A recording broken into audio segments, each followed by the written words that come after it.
o espírito de revolta ou qualquer coisa desse tipo acabava cometendo. Mulheres foram ferradas aqui em Canindé, São Francisco. Então, assim, sempre que me perguntam se é herói ou bandido ou qualquer coisa desse tipo, eu pergunto para a pessoa, coloque de um lado benfeitorias que os cangaceiros fizeram e coloque do outro lado coisas ruins que eles fizeram. Chama o Zé, chama o João, chama também o Sebastião. O meu trabalho é violar e nesta foice eu nem sei pegar.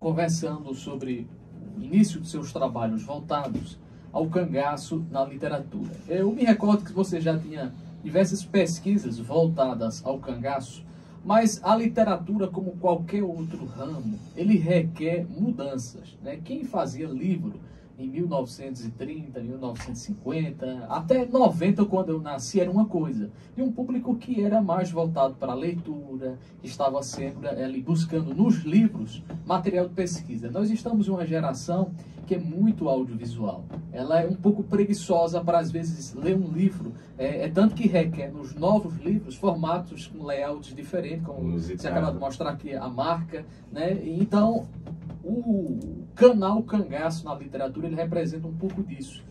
Eu creio que quando surgiu o canal, nem você e nem muitas pessoas acreditavam no sucesso que alcançaria. Hoje tem quase 300 mil inscritos. Isso. E que tem hoje uma referência em nível regional. Você participa de eventos em todo o Nordeste. Como é que nasce aí essa ideia do canal? Você acertou em cheio nesse ponto sobre as atuações do audiovisual. Eu tô no YouTube desde 2006. É uma coisa que não surge apenas com o canal. Você tinha o Chiquita Filmes, que já produziu alguns filmes. O Chiquita Filmes produzia curtas, inclusive o Vendedor de Sereias foi produzido, né? Gravado lá no Aleixo também, em 2014, 2015. Você tem um pouco já do teatro, né? Também, tinha o teatro, dirigi também algumas peças, tinha colocado lá e tal. Então, assim, tudo isso já vinha sendo fomentado de forma muito regional no outro canal, né, do Chiquita. Quando em 2016 eu tive essa ideia de trazer à tona esse assunto, não do cangaço, mas um canal, podemos dizer assim, mais organizado. E aí eu abri o Verdade ou Mentira, que era só um teste, mas o foco mesmo era o cangaço na literatura, que ele já existia como patente desde 2014, que eu fiz os 3 primeiros programas teste e coloquei lá no canal do Chiquita, e não fez sucesso. Tipo, eu mostrava, parecia que estava regredindo. Então, assim, eu parei nesses 3, passei 2014, 2015, 2016. Quando entrei em 2017, eu já tinha 1000 inscritos no Verdade ou Mentira. E aí agora eu podia começar o Cangaço na Literatura com um público que eu já tinha capturado lá com um outro canal, tinha passado uns 9 meses com outro. Então, assim, no mês de maio de 2017, aí eu acabei colocando o primeiro programa sobre o cangaço, que inclusive é aqui vizinho, não foi em Nossa Senhora das Dores. Você é um professor reconhecido, né, lecionando num colégio, né, conhecido de Itabaiana, talvez o colégio mais importante de Itabaiana, mas você acaba priorizando uma coisa nova que é esse canal, que a gente percebe pelo que você posta, enfim, você priorizou isso. Foi uma aposta um tanto arriscada, né? Nós temos que apostar nos nossos sonhos. Um sonho. No meu caso, eu não me vejo hoje, atualmente, mas apenas como professor. Tipo assim, você é professor, sim, mas eu não me vejo apenas como um professor como eu era. Eu já me vejo hoje como um professor através da minha literatura. Esse é o meu 20º livro. Já são 20 livros no caminho, e tem mais. Dia 18 agora tem o lançamento do meu novo livro, que é o livro do Cabeleira, agora dia 18 de novembro. E não deixe de ser um professor. Através dessa literatura, as pessoas estão aprendendo. Através do canal, já são 886 programas gratuitos, ninguém paga nada, você vai acessar quase agora. Quase 1000 já? Quase 1000. No que vem, lá para, acho que no meu aniversário de 20 de fevereiro, eu vou apertando, Detalhe, apertando. no mesmo dia que eu, viu? 20 de fevereiro, você é 20 de fevereiro? É claro. Dia 20 de fevereiro é o meu aniversário. Eu estou fazendo as contas para no dia do meu aniversário eu lançar o programa número 1000. Roberto, não é um simples vídeo de YouTube feito em um estúdio. Não. A maior parte desses vídeos é fora de Sergipe, em outros estados, em locais que têm história vinculada ao cangaço, basicamente, não é isso? É justamente esse o ponto. Levar o que nós temos na teoria, o que está no papel, para o visual.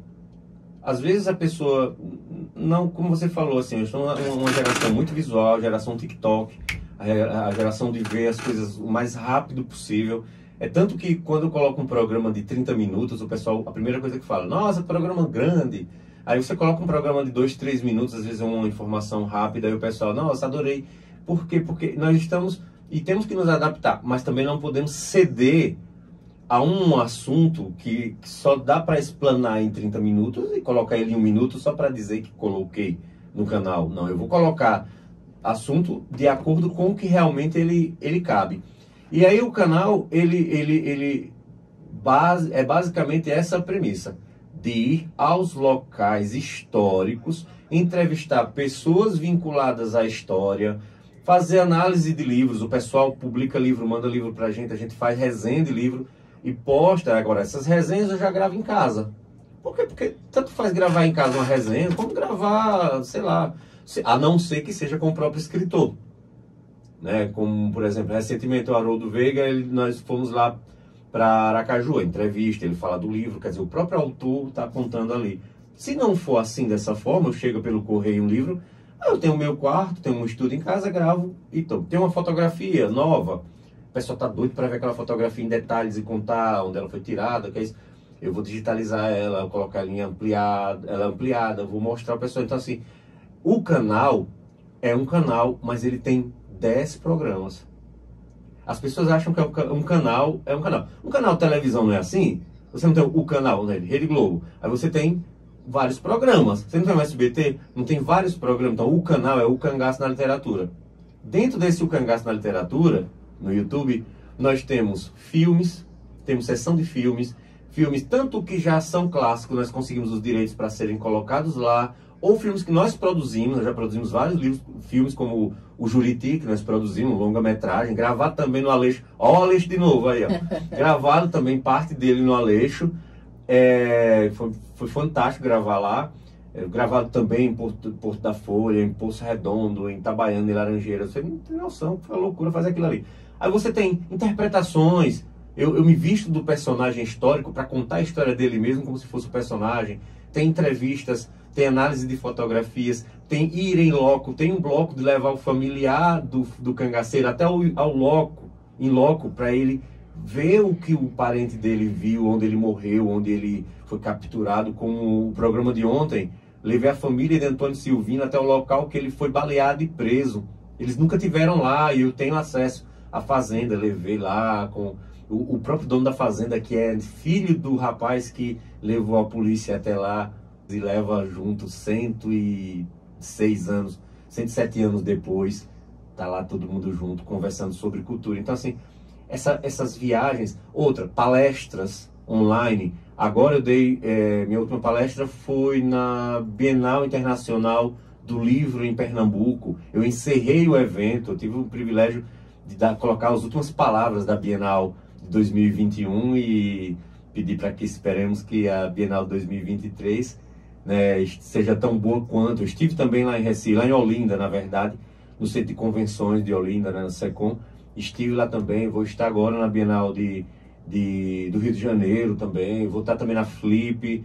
Não é só Nordeste, você falou Nordeste, faça uma correção. Hoje o canal, nós já estivemos em Santa Catarina. Mas há interesse por esse conteúdo fora do Nordeste? É aí onde está o grande detalhe. Ano que vem eu estou indo a Paris e estou indo a 10 cidades da França, fazer uma pesquisa sobre um personagem lá que é muito parecido com o nosso cangaceiro, que é o Louis Mandrin. Eu vou te dizer uma coisa, tem um interesse lá na França, que eu vejo interesse na França mais que muitas vezes aqui dentro do Nordeste.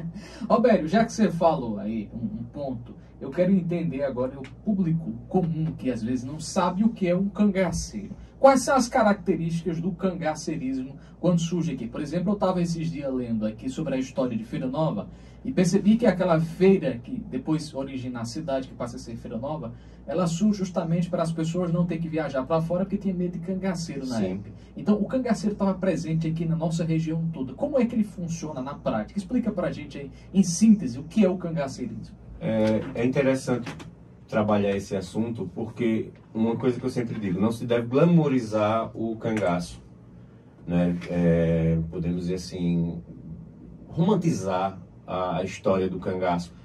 O cangaço não é um assunto bonito, não é uma coisa como às vezes é passado num filme, numa novela, numa minissérie, aquela coisa romântica, os amores, a luta pelo Estado, contra o governo, tirar dos ricos para dar para os pobres. Isso não existiu. Não existiu. O que existiu foi muita dor. Eram homens rudes, eram grupos paramilitares, podemos dizer assim, onde tinha características de militares mesmo, onde você poderia, o próprio Lampião era chamado de capitão, onde você tinha primeiro lugar-tenente, você tinha toda uma equipe voltada quase como uma equipe paramilitar mesmo. Você tinha indumentária, você tinha armamentos, você tinha formas de ataque mesmo. Eram pessoas que não conseguiam mais viver na sociedade comum. Um personagem como o Lampião, ele não tinha como deixar aquele mundo onde ele entrou, o mundo da criminalidade, para viver agora, comprar uma fazenda e vou viver minha vida, pelo resto da minha vida com Maria Bonita. No dia que ele fizesse isso aqui, ele morria, porque aí seria fácil encontrá-lo para matá-lo ou prendê-lo, pelos crimes que ele tinha cometido, e cometeram muitos crimes. Então, assim, existem as coisas lúdicas, engraçadas, que Nossa Senhora da Glória, Lampião chegou, estava com a barba grande, longa jornada, e ele chegou aqui em Glória e foi tirar a barba. E aí ele chegou para o rapaz e disse assim, ó, cuidado aí com essa navalha que você tá com o Capitão Lampião, e Lampião com a arma na mão. E essa história realmente aconteceu, parece uma coisa lúdica, aconteceu, mas aí você já segue um pouquinho ali para Aquidabão, o bando cortou a orelha de um. Você chega aqui em São Miguel do Aleixo, cortou os testículos, castrou o Pedro Batatinha, entre o Aleixo e Dores, ali. Você já chega em outros lugares, em Queimadas matou 7 policiais. Então, assim, muitos deles, movidos ao álcool, algumas vezes, eram movidos ao álcool, movido a espírito raiva, de revolta, o espírito de revolta ou qualquer coisa desse tipo, acabavam cometendo. Mulheres foram ferradas aqui em Canindé, São Francisco. Então, assim, sempre que me perguntam se é herói ou bandido ou qualquer coisa desse tipo, eu pergunto para a pessoa, coloque de um lado benfeitorias que os cangaceiros fizeram e coloque do outro lado coisas ruins que eles fizeram. Quem pender mais, aí você vai escolher. Aí você passa um ano pesquisando e você não encontra uma benfeitoria feita por cangaceiros. E aí você vai para o outro lado e você vê coisas horríveis sendo feitas por eles. Aí você diz assim, e por que eu vou estar pesquisando e estudando uma coisa que não é boa, que não é interessante? Porque nós temos que estudar fatos históricos, independente que eles tenham sido bons para a sociedade ou mal para a sociedade. É tanto que quando o bando e outros bandos se entregaram, foram presos, a população foi para a rua comemorar. Por que a sociedade não foi para a rua se revoltar para soltá-los, e sim comemorar? Por causa justamente do medo. É como eu estava dando entrevista semana, tem mais ou menos uns 20 dias, para o Fábio Porchat. Aí o Fábio Porchat me perguntou uma coisa bem interessante. Ele disse, qual é a pior coisa que você pode me dizer sobre o cangaço? O que o cangaço fez? E eu disse que a pior coisa não foi nem matar, nem cortar, nada disso. A pior coisa foi transmitir o medo a uma sociedade. Porque se tem uma coisa horrível, é você ter medo de sair para a casa de alguém, ter medo de pegar uma estrada, nunca viver tranquilo. E até os dias de hoje. E quando o bando de Lampião não fazia, a Volante fazia cenas terríveis também. Né? E também outros grupos armados que também agiam, não em nome dos cangaceiros, mas é porque a gente acha que só tinha quem cometia crimes, e que assaltava, que invadia a cidade, eram só apenas cangaceiros ou os volantes, e não eram. Existem outros grupos armados que também agiam. Tanto que eu tenho vários documentos históricos, eu tenho processos de grupos armados que não tinha nada a ver com cangaço, mas que agiam na mesma época. Então, assim, esse medo que até hoje o pessoal às vezes tem, de dizer assim, eu tenho a vontade de ter um sitinho, mas a ladroeira está grande demais, vou criar uma galinha para roubar, vou chegar e vão me matar para roubar uma moto, como você estava falando agora há pouco, o cara pegou e matou para roubar uma moto. Então, o que é que acontece? Esse medo é pior que qualquer coisa. É pior, esse medo contínuo é pior que qualquer ataque. Os cangaceiros atacaram aqui a cidade, o cangaceiro foi e matou. Porque eu sempre digo assim, eu prefiro morrer a viver uma vida inteira sem poder sair de casa ou sair com medo de tudo que tem ao meu redor. E é justamente esse ponto que era muito difícil. É tanto que em 1934, um médico lagartense, Ranulfo Prata, ele escreveu um livro. Era Vargas aí, né? Era Vargas. Em 34, o Ranulfo Prata escreve um livro que era um pedido de socorro. Veja, 4 anos antes da morte do Lampião. Ele lançou esse livro, Lampião vivo ainda. Um pedido de socorro ao governo em nome do povo pobre que não tinha, podemos dizer assim, condições de chegar até um governador, a uma autoridade, para pedir, por favor, acaba com isso, porque está destruindo a nossa sociedade. Nossas filhas, estou com medo de minha filha ser levada pelo bando de cangaceiro, ou qualquer coisa desse tipo. Então, assim, ele escreveu esse livro, um livro chamado Lampião, de 1934, um dos livros mais incríveis que tem da história, e já conta a história. Lampião já foi biografado em 1926. Olha só, 12 anos antes de sua morte, ele já tinha livro biografado, ele já foi biografado na Paraíba. Então, o Hélio de Almeida. Então, o que é que acontece? Em 24 ele já estava sendo estudado, e hoje, 2021, ainda continua sendo estudado, não só Lampião, porque o cangaço não se resume a Lampião. O cangaço, você tem todo um universo que envolve volantes, envolve coiteiros, envolve todas as formas que estão ali agregadas a esse fenômeno que é o cangaço. Então, assim, entender o que é o cangaceirismo é mais importante que o próprio cangaceiro. Que o cangaceirismo é justamente esses grupos armados que viviam dentro de um contexto histórico da época. Nós não podemos cometer anacronismos hoje em dia, trabalhando questão do novo cangaço, por exemplo, tão distribuído aí pela mídia, porque esse termo novo cangaço é só uma alusão ao cangaço. Não quer dizer que aquele pessoal, por exemplo, do acontecido agora em Varginha, eles são cangaceiros, mas o pessoal vem para mim, todo mundo corre para cima de mim. Você não disse que o cangaço tem acabado? Olha aí em Varginha, a nova grota do Angico em Varginha, a nova grota de Varginha. Então, não é isso. O novo cangaço, já deixo claro, o novo cangaço é outra coisa, não tem nada a ver com o cangaço. Mas era uma forma de... É um quesito voltado ao banditismo, sim. Não tem para onde correr. Não tem. Quem for estudar o cangaço sem olhar pela ótica do banditismo rural e alguns ainda urbanos, você vai estar estudando pelo lado errado. Aí você está estudando ficção e está querendo escrever roteiro de novela. Aí já não entra no nosso quesito. Para a gente finalizar, Robério, um bate-papo extremamente interessante, enriquecedor aqui para o nosso Jornal da Xodó. Eu sei que o ouvinte que está ouvindo, muitos deles querem saber na prática, esse cara está falando de quê mesmo? Como é que eu vou ter acesso a esse conteúdo? Como é que o pessoal pode acompanhar o trabalho que você vem desenvolvendo, né? Se quer conhecer um livro seu, se quer acessar o canal do YouTube, de que forma ele pode ter acesso a esse conteúdo?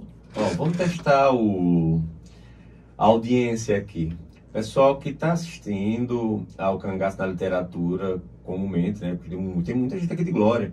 Eu estive aqui na FLIG, né, há 2 semanas, e fiquei numa felicidade danada. Toda hora eu encontrava uma pessoa, chegou um menino e disse, já assisti todos os seus vídeos, tal, aquela coisa. Então, assim, quem estiver assistindo o Cangaço na Literatura comumente, deixa lá nos comentários de qualquer um dos vídeos, pode ser até do último, ouvi sua entrevista com a Aparecida Santana na Xodó FM. E quem não conhece o Cangaço na Literatura, vai lá no YouTube, coloca Cangaço na Literatura, e vai estar lá uma interrogação vermelha, tá bem visível. Clica nela, se inscreve e aí deixa o comentário. Ouvi sua entrevista com Aparecido Santana. Aí vamos ver, eu vou mandar os prints para Aparecida. Deixa um comentário lá que eu mando os prints e ele lê aqui no programa depois. Maravilha. Roberto, olha, satisfação imensa. O Gêncio Zé Baiano tá lá em Aparecida ouvindo, muita Olha gente só. bacana acompanhando, mandando mensagem para cá. Foi uma satisfação imensa te receber aqui no Jornal da Xodó. Se tiver algum assunto que queira acrescentar, fica à vontade. Por hora a gente agradece pela sua vinda e por mais um dos seus livros, né, Cleomar? Você vai ganhar quase todos os livros de Roberto. Gratidão, viu, Roberto? Muito mais sucesso. Um presente para você, Aparecido, você merece. A gente se conhece há muito tempo e espero que outros livros e outros projetos seus venham a estar conosco, né? Que é fantástico. Também o novo livro Marca,